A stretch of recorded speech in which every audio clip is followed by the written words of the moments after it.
This is one of my collection um, from the beach. So ito po is kung mapapansin niyo po, may mga kinang-kinang po yan. Pero hindi po siya masyadong visible dito sa camera. But ayan, meron po. Ayan.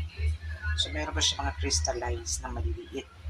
No? Kung makikita niyo po. Ito po siya pagtuyo. Ganyan siya. Pero ito is base no, sa pag-research ko. This is a green jasper which is good siya for healing sa mga sakit sa tiyan, mga ganyan, sa liver, mga ganyan. Ito yung mga pwede mong parang ipahid or mas maganda talaga na sa living room siya.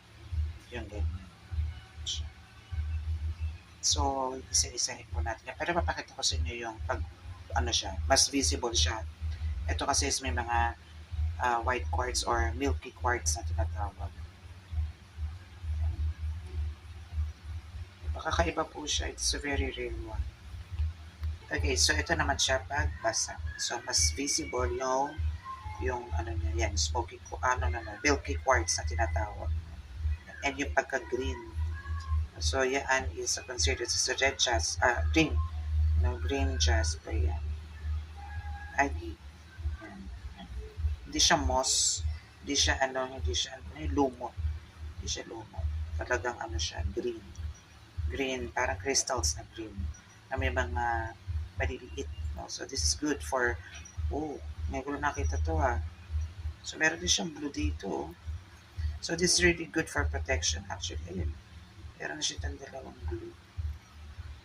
So, yan. So, ito is one of my collections na i-reflex po sa inyo. So, ito po is nasa living room ko na po to. Pakikita niyo po yan, meron siyang tatlong ray, parang sun rays, no? And may mukha.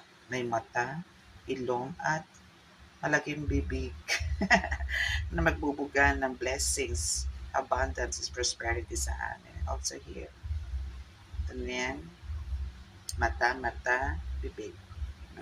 So, yan. Sa mga malakas po ang third eye, nakikita niyo po yung iba dyan.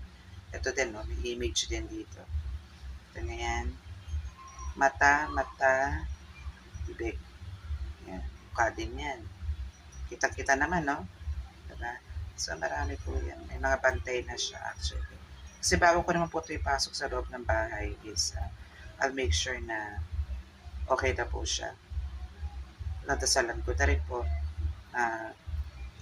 kung ano po yung pwede niyang dalhin sa loob ng bahay.